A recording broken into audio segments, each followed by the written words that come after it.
check audio, check one, two.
Hi, this is Councilor Barr, just checking in.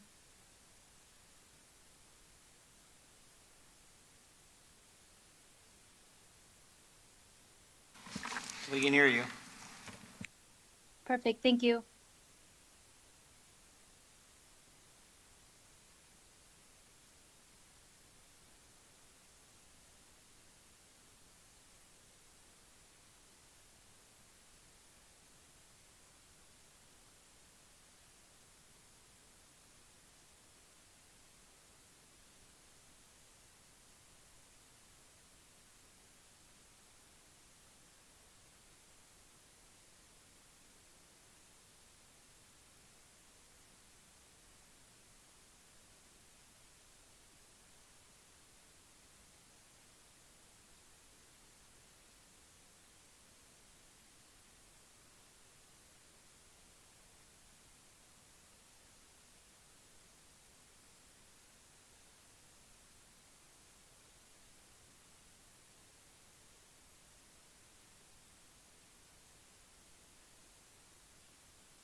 Good afternoon and welcome to our meeting of the Brampton's Audit Committee. All members, is Councilor Tour here? All members, I believe, are present, either in person or online, with the exception of Councilor Paleshi. Is Councilor Tour online? Only Brar? I don't see Councilor Tour online. Okay, so no, so Councilor Paleshi and Councilor Tour are not here, but we still have quorum, so we will continue. Next, we have approval of the agenda. Do any members wish to add any business items to today's meeting? Seeing none. Declarations of interest under the Municipal Conflict of Interest Act. Do any members have a declaration of pecuniary interest under the Municipal Conflict of Interest Act for any matter to be considered on today's agenda? Seeing none, the clerk will so note for the meeting minutes. Committee, sorry. Oh, I didn't do that? My bad. We have a motion moved by Councilor Vicente to approve the agenda. All those in favor? The motion carries. Sorry. Committee, as part of our consent motion process, I will read each agenda item that is subject to the consent motion, and any member may verbally identify the item to be held for debate during the meeting. Any item not held for debate will be considered as part of the consent motion and voted on for approval. I'll start by reading the relevant agenda items, and members can identify any items to be held for debate. 6.1 will be held for a presentation, that is the bylaw enforcement property standards audit. 6.2, staff report regarding the 2024 internal audit work plan status update. Consent. 6.3, staff report status of management action plans Q2 2024. That will be held. 6.4, staff report, corporate ethics hotline quarterly report Q2 2024. Consent. 6. Staff report, IAA standards work and external quality assessment. Consent. 7.1 is a staff report for the 2023 audit consolidated financial statements of the City of Brampton, which will be held for a delegation. The clerk will now summarize those items held by members for consideration as not part of the consent motion prior to the approval of the motion. Through your chair, the following items are held. 6.1, staff report regarding bylaw enforcement property standards audit is held for a presentation. 6.3, staff report regarding status of management action plans Q2 2024 is held for discussion. And item 7.1, staff report regarding 2023 audited consolidated financial statements for the City of Brampton is held for the delegation's presentation. Thank you. I have a motion moved by Member Russell to approve the consent motion. All those in favor? The motion carries. So first on our presentation delegations, we have 5.1. I do believe that 7.1 is going to be the delegation from KPMG. Will not be here till 3 o'clock, so we'll just go in order, and when we get to 7.1, they can delegate then. So that will bring us to 6.1. 6.1, which is a staff report titled Bylaw Enforcement Property Standards Audit. There is a presentation regarding this audit. Yes, so I just want to introduce our team member that who worked on this project. I also express our gratitude to the bylaw enforcement property standards staff for, supporting us through this audit. So basically, I think so we would like to extend our gratitude to Peter, what's his last name? Peter Bryson, and also the new director, Robert Hicks. Okay, thank you guys. And with that, I will pass it on to the team member who conducted the audit. Brad is the lead. Brad Cecile is the manager who's lead the project, and then Sahil Sharma was the one also worked on this audit. So with that, I'll pass to Brad. Thank you. Okay, great. Thank you, Claire. Good afternoon, everyone. And like Claire mentioned, I will be doing the presentation of the property standards audit. Bylaw enforcement upholds community standards and public safety by enforcing minimum maintenance standards and zoning compliance related to private property. They enforce municipal bylaws and provincial statutes, complete investigations, and offer education to encourage bylaw compliance. The Property Standards Unit comprises 28 employees, including 24 enforcement officers, 3 supervisors, and 1 manager. The city is divided into 4 geographical quadrants, and officers are assigned to a specific area. Next slide, please.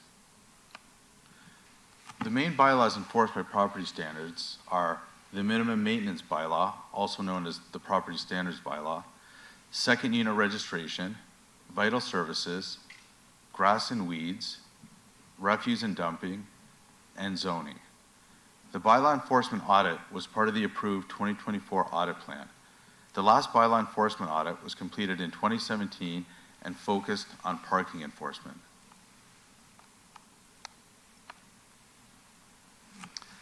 Complaints are received into the Customer Relations Management software and integrated into Amanda, the city's bylaw enforcement service tracking software. Requests can be submitted through various channels such as phone, email, the city's website, Smart Mobile 311 app, or in person.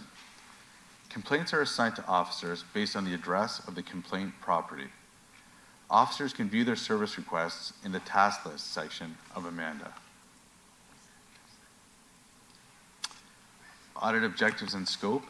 The main areas focused on in this audit were city bylaws and policies, to assess if enforcement activities adhere to city bylaws, policies, and standard operating procedures, calls and response time, to assess if complaints are captured in Amanda and investigated promptly, investigations, to assess if officers adhere to standard operating procedures when conducting investigations. Next slide, please. Thank you. Service request monitoring, to assess if open service requests are reviewed regularly and closed timely in Amanda.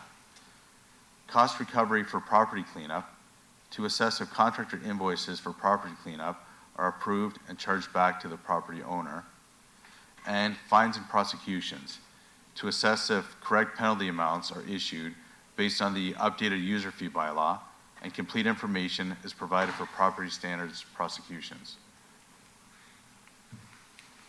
Overall, it was found that property standards has an adequate framework in place to receive, investigate, and enforce property standards violations. It was also found, however, that there are opportunities for bylaw enforcement to improve the efficiency and effectiveness of property standards enforcement by enhancing processes around managing and responding to service requests.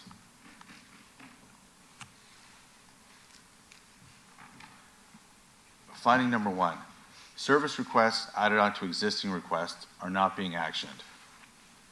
If there is an existing service request for the same violation and property, a new request is not created. Rather, the information provided by the second complainant is added as additional information in the notes of the existing service request. This practice is based on the business rules set up between property standards and IT, and the purpose is to keep the history of information about a specific property and violation in a single file.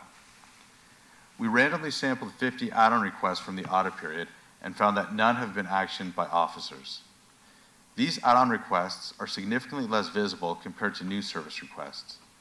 While a new request is promptly added directly to the officer's task list, add-on requests are only conveyed via email and not included in the task list.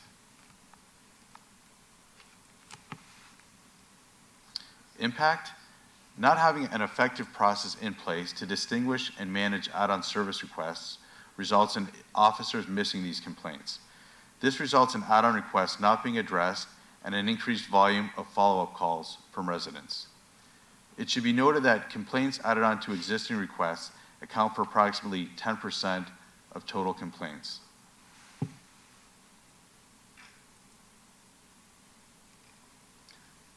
Finding number 2, a consistent process for reviewing open service requests is not in place.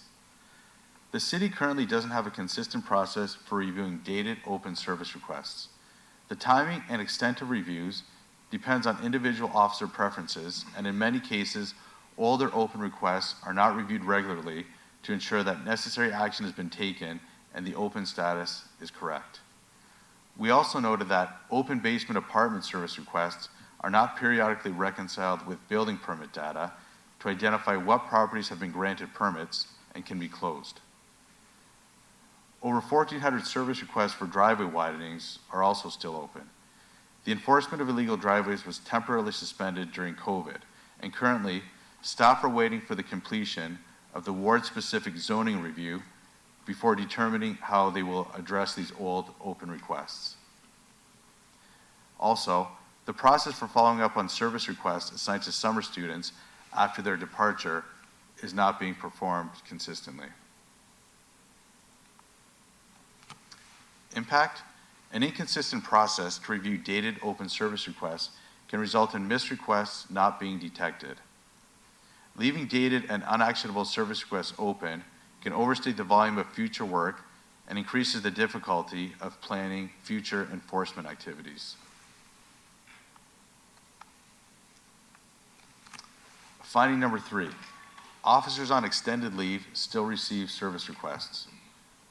If an officer is expected to be away for longer than 2 weeks, supervisors are supposed to create an IT ticket to remove the officer from the assignment list and prevent service requests being sent to that officer while they are off work. We reviewed 11 extended leaves of at least 5 weeks among 9 employees. In 6 instances, officers continued to receive service requests while on leave, with the average period of absence being 3.5 months. An average of 48 service requests were assigned during these leaves.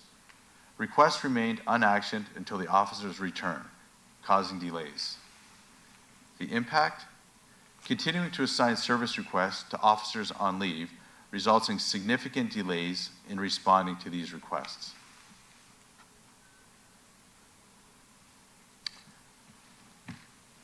Finding number 4, staff does not track service request response time against the target. As per standard operating procedures, an officer shall make a reasonable attempt to attend the property within 7 business days of receiving the complaint, unless there is an immediate safety concern. However, we noted that enforcement staff does not track response time against the established target. Internal audit staff obtained amended data from IT and calculated the response time. The response time calculated was from the day that the service request was created to the day of the initial action taken by the officer.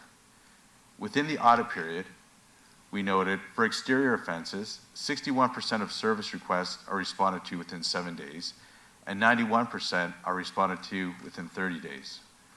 For interior offenses, 43% of service requests are responded to within 7 days, and 73% are responded to within 30 days.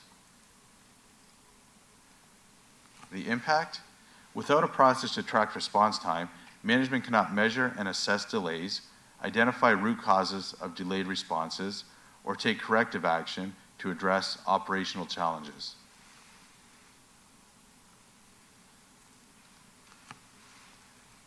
Finding number 5, the city did not fully recover costs incurred to clean up private properties. When a property owner is unwilling or unable to comply with orders to clean up the exterior of their property, the city will hire a contractor to perform the cleanup. The costs incurred should be added to the property tax bill of the owner. In our review, we found that between 2022 and 2023, there were 6 invoices totaling approximately $3,000 that were not added to the respective property tax bill. The cleanup associated with these missed invoices was absorbed by the city. Impact: not having a reconciliation process to ensure all cleanup invoices paid by the city are added to the property tax bill of the offending property owner results in the city paying for the cleanup of private property. Finding number 6, service requests that have been canceled do not always provide relevant information. In the audit period, 660, or approximately 1.4% of service requests were canceled. We randomly reviewed 15 canceled requests and found 3 canceled service requests, which noted duplicate call, did not reference the related service request number. Another canceled service request contained no notes indicating the reason for the cancellation, nor did it reference a related service request number. The impact: canceling a service request without referencing the service request it's linked to does not ensure the cancellation is valid and makes it more difficult for other staff to determine why the request was canceled. More importantly, invalid cancellations means that the service request won't get addressed, potentially resulting in frustrated residents who may initiate another service request. Finding number 7, service requests for exterior offenses are not always assigned to the correct offense category. When a complaint is made by phone or email, Service Brampton creates the service request and selects the offense category. The Property Standards exterior offenses category is used to capture miscellaneous exterior offenses related to roofs, chimneys, doors, porches, fence heights, and rodent infestations, among others. A review of 15 Property Standards exterior offenses found that 5 should have been categorized as refuse, and another 2 should have been categorized as excessive grass. Refuse or grass complaints incorrectly categorized as Property Standards exterior offenses cannot be actioned by summer students, since summer students are only authorized to action refuse and grass requests. The impact: not assigning the proper category to service requests can create inefficiencies and result in permanent officers spending time on service requests that could be actioned by summer students.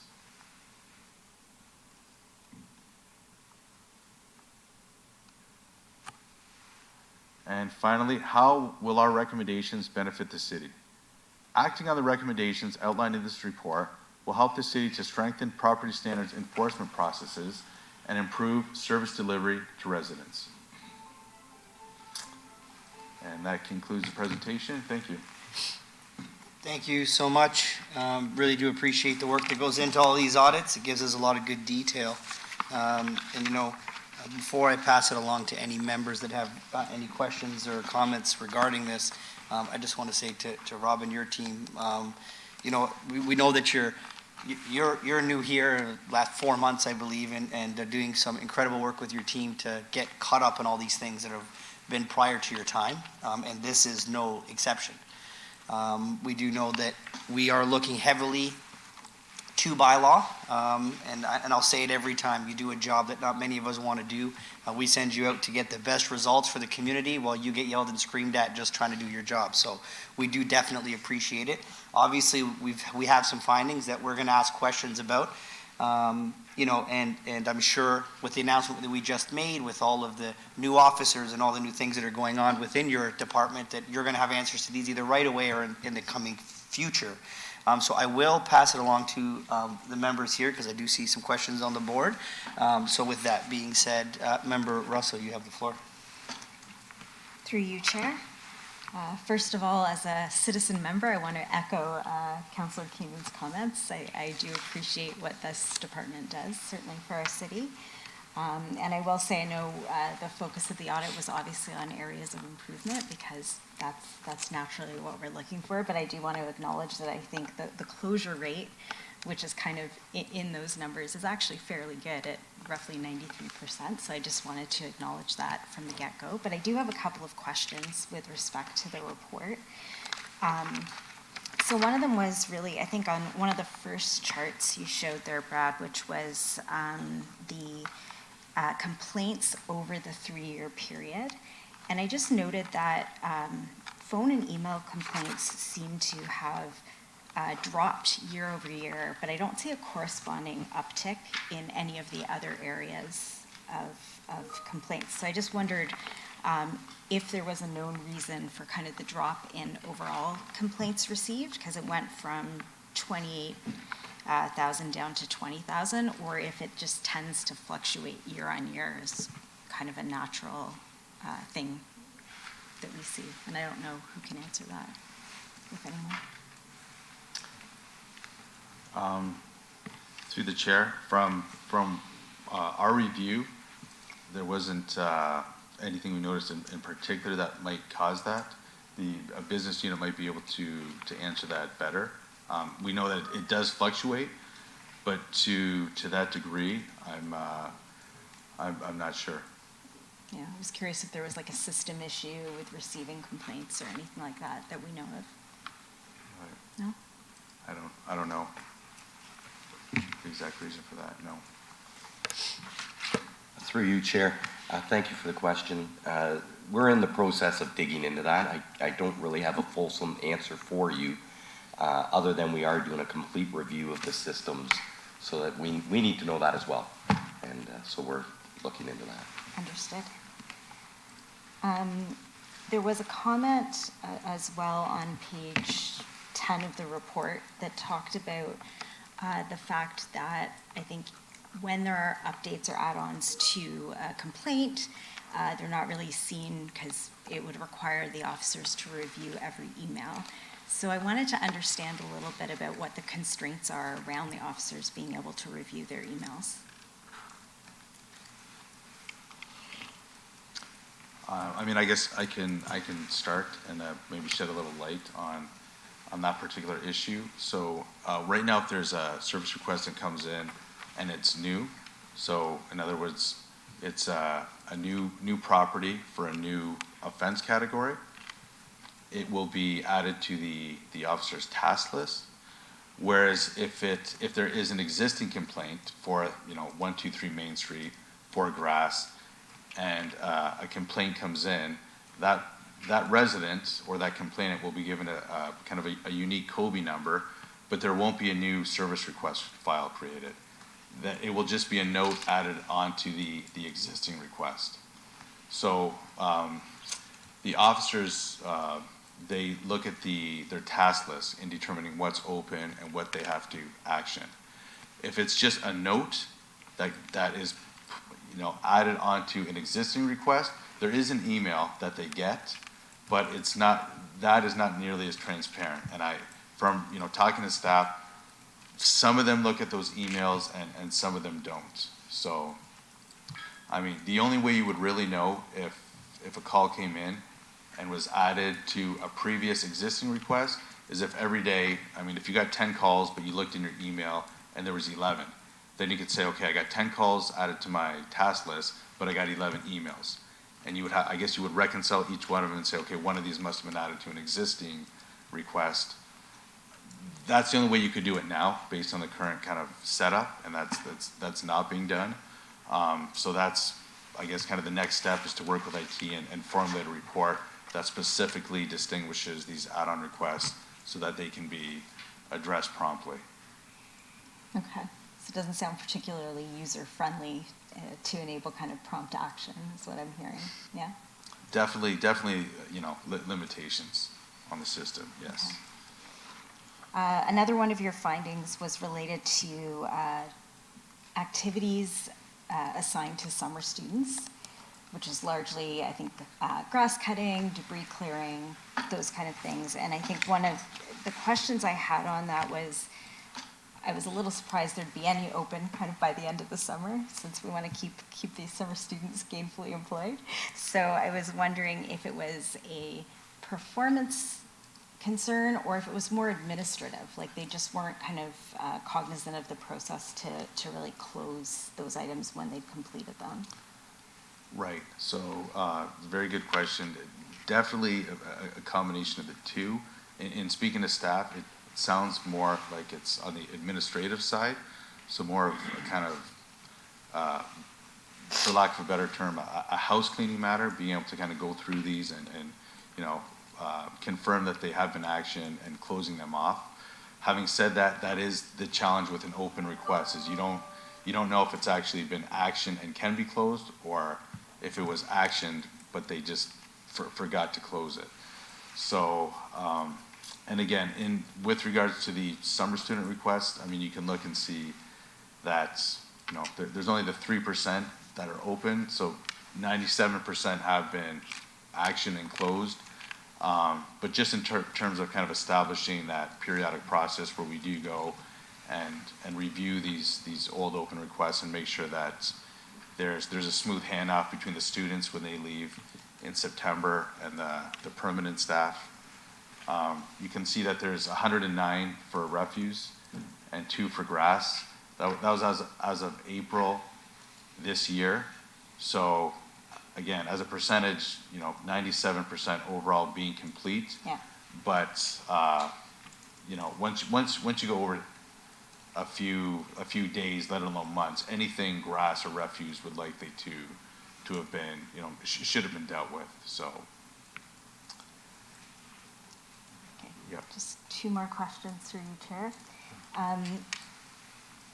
One was, there was finding 6B on page 20 of the report, mentioned updating the automated message so that folks could understand that something had not just been referred to another agency or authority, but you would also reference the previous service request. And I didn't actually see an action associated with that, so I wondered if it was just because it's a fairly simple update, or is it another item that is subject to IT availability? Because I saw a lot of caveats around that. Right. I will let the business unit answer that. I know that there was a discussion around that, and I think they were in the process of determining the best approach to the best wording for that auto response that goes to the complainant. I'm sorry, it's on page 20 if you're trying to find it. Through the chair, if I could speak to that as well. So this is something we've already approached our IT partners with. There is some collaboration that is required. It's 2 pieces of software that speak to one another in order to push that information out to residents. So it is something that I believe we'll be able to achieve in short order, but it does require some consultation with our partners in IT still.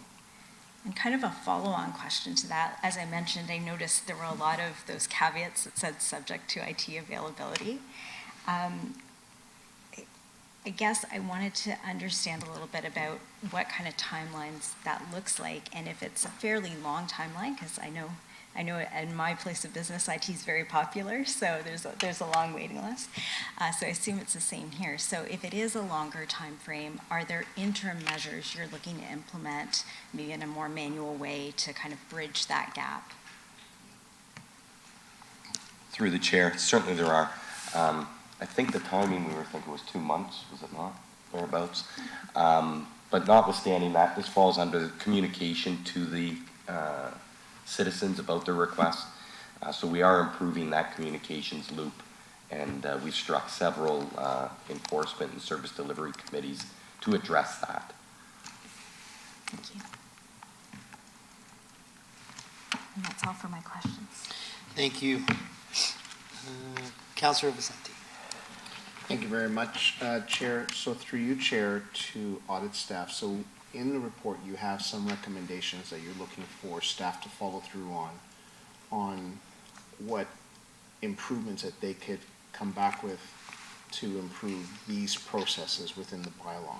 So in receiving the reports, is there direction that we need to take here to have that actioned? Or is that something that staff are already doing?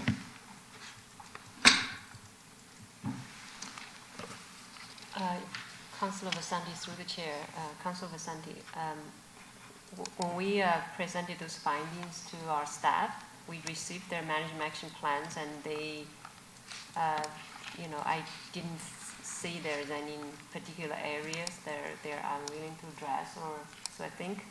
And also, I believe that right now the City of Brampton just approved some injection of funds to them as well. I think that will help them with the vehicle side and then also staff side, and I think that will improve the morale as well. And if the committee feels that you would like us to come back and do a follow-up within 6 months, and we'll come back to see what recommendations are outstanding, and we can definitely do that if that was your will. Okay, and through you, Chair, perhaps if I get Robert, what is it that you plan on doing as next steps following the information contained in this report? Through you, Chair. You did identify that I was just new to the city. I have to say I find ourselves in a very fortunate position that we had that operational review just come in and identify a number of things that need to address, followed by this audit, which also identifies a lot of great things that we need to lean into. So we've already struck some committees to look at our standard operating procedures.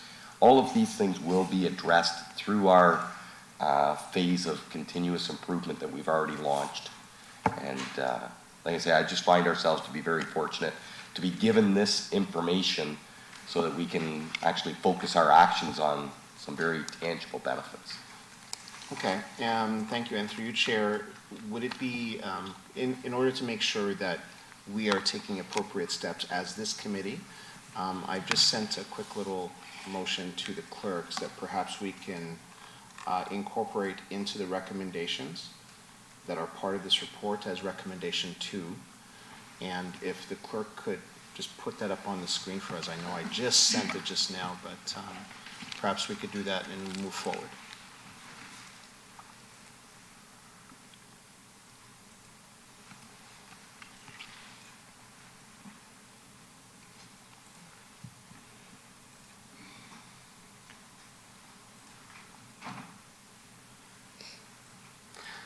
And through you, Chair, to Robert. So Robert, do you know how much time you would need to conduct this review and have the information back for Council's consideration and or information?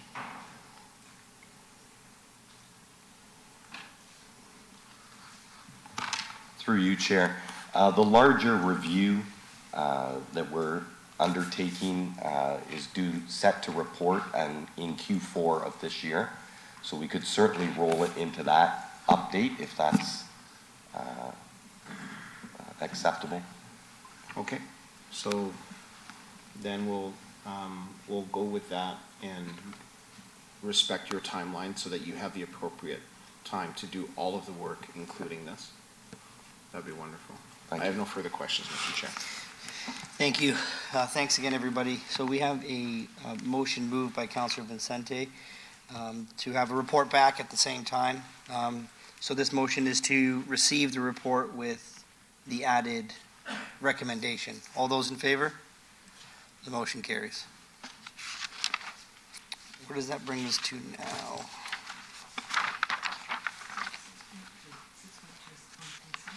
Six point three. Our next item is 6.3, a staff report titled Status of Management Action Plans, and I believe this was held by Member Russell.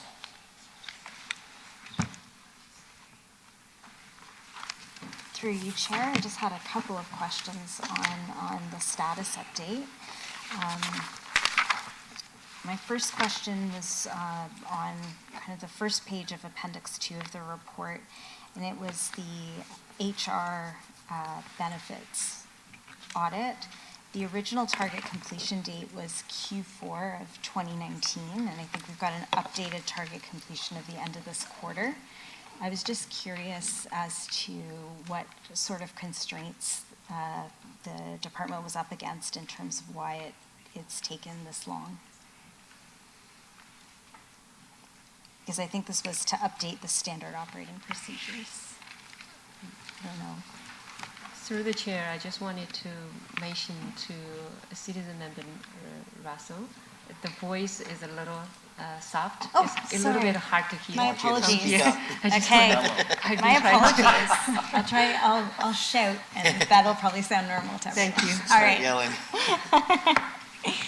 I'll repeat my question. So my question was on the first page of Appendix 2. The very first finding on that list was related to the HR benefits. And I was just curious because the original target completion date was Q4 of 2019, and I believe it's revised to the end of this quarter. And I was curious as to what constraints the department was up against in terms of trying to close on this, because it seemed like an update of documentation of the standard operating procedures. If I may take this question through the chair. So I'm not sure if HR staff are here, but it is. I don't see them here. So. Oh, there we go. We have the HR director here. Thank you for the question. Through you, Chair, if I can explain, we've had a number of staff turnover with respect to HR and addressing this item. That's why we're still working on it. We're hoping to have it completed by the end of this month. The end of this month? Yes, end of June. Thank you. And through you, Chair, just one further question. This question relates to realty services. So that was finding number 5. There's no page numbers on here, but I think it's roughly page 7. This one's actually been completed, which is great, but I just had a further question on it. The status states that all information on new properties that transition into the city's ownership will be updated. But I was wondering what that meant for any legacy properties. I don't see the staff here, but I know that in the old maps, in the last quarter, they did see all properties. Ah, okay. But staff, I'm not sure if they're here to answer. Yeah. Thank you. Thank you. That's Other all the questions? You questions. good with everything you got? Yep. Great. I can answer that. Okay, so I don't see any further Councillor questions. Keenan. Councillor Keenan, I I can believe answer that question. Oh, the CEO wants to speak. Through the chair, to answer that question, it includes all existing properties and in future, all new properties as well. Thank you. Yeah, it's just worded a little bit strange. Understood. Yeah. Thank you. okay, great. Thank you for that, Marlon. Okay, so we have a motion moved by Member Russell to receive the staff report. All those in favor? The motion carries. I believe this brings us to 7.1. Am I correct, Madam Clerk?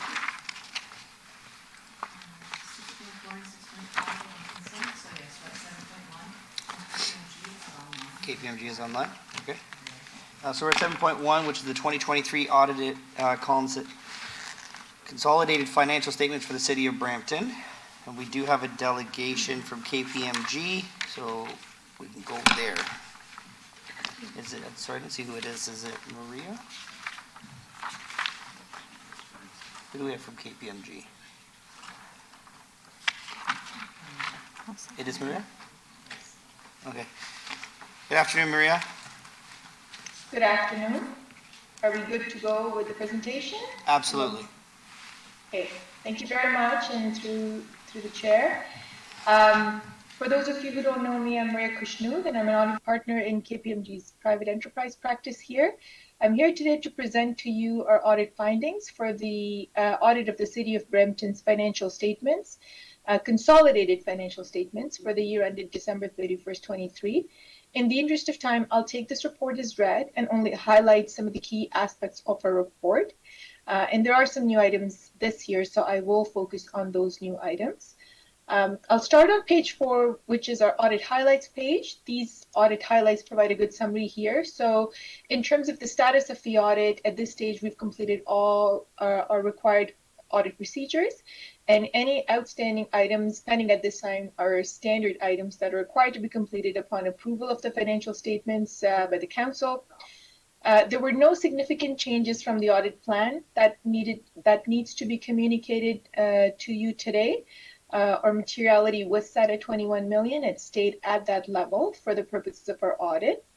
As a result of our audit, we did not identify any unusual or fraudulent transactions or significant control deficiencies that should be reported to you. There were a few new accounting standards that came into effect this year, including asset retirement obligation and financial instrument standard. These standards were adopted in a reasonable manner by the city, and all necessary adjustments and disclosures have been included in the consolidated financial statements that you're reviewing today. As part of our audit, we did not identify any uncorrected or corrected misstatements, which is a good news story. There was a heavy lift this year with the new accounting standards. There was a significant amount of additional work involved by management as well as by the audit team. However, I do want to take a moment to express my gratitude to management for their full cooperation and support for the purposes of the audit. Moving on, pages 7 and 8, we cover our 2 presumed fraud risks. I do want to point out that these risks are not specific to Brampton, and we're required to include them in all of our audit engagements. And as a result of completing these procedures, we have not identified any issues. With that, I want to cover the 2 new accounting standards very quickly. So on page 9, we've covered the adoption of ARO, or Asset Retirement Obligation, which essentially what this is it requires municipalities to report liabilities related to future obligations for remediation of hazardous materials that are found in the tangible capital assets. This standard was adopted successfully using the modified retroactive method, which means that the adjustment was booked to Jan 1st, 2022 opening balance. So it was adopted retroactively. Additional details for the asset retirement obligation, they're noted on the slide. I won't go into detail. It gets a little bit technical, but you can find further information on the numbers in note 3 of the consolidated financial statements. Moving on to page 10, here we cover the adoption of the financial instrument standard, along with some other standards that were required to be adopted concurrently. Now, the financial instrument standard requires municipalities to record certain financial instruments at fair value, specifically equity and derivatives or embedded derivatives. For Brampton, this standard adoption did not result in fair value reporting for any of the investments, as none of the investments held by Brampton fell into the category of equity or derivatives. There are some additional disclosures, however, that were required to be included in the financial statements. So you'll see this year there's a financial risk note added to the financial statements. And the other thing about the standard adoption was that this is only prospective adoption. So even if there was an adjustment, it wouldn't have impacted your prior years. I don't have any further comments on pages 11 to 15. And then appendices, I would leave that to your own read, but we do try to bring in the best information that is available and relevant to this group in the shape of our appendices, so please do take a look. And with that, I'll pause if there are any questions. I don't see any questions right now. Okay, perfect. Thank you very much.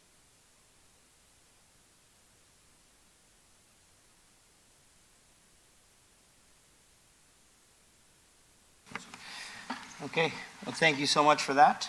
I do not see any questions from any members. So we have a motion moved by Councillor Barr to receive the delegation and approve the staff report. All those in favor? The motion carries. This brings us to item 9, which is question period. Do any members have any questions regarding anything on today's agenda? Seeing none. Public question period. Is there any questions from any members of the public, either here in person or online? Madam Clerk? Through Chair, no, we have no questions from the public at this time. Okay, perfect. There is no closed session today. That brings us to adjournment as our last item of business. Our next scheduled meeting will be Tuesday, September 2020. Will be on Tuesday, September 24th, 2024. Wow. I have a motion moved by Councillor Vicente to adjourn today's meeting. All those in favor? The motion carries. Thank you, everybody, and have a wonderful rest of the day.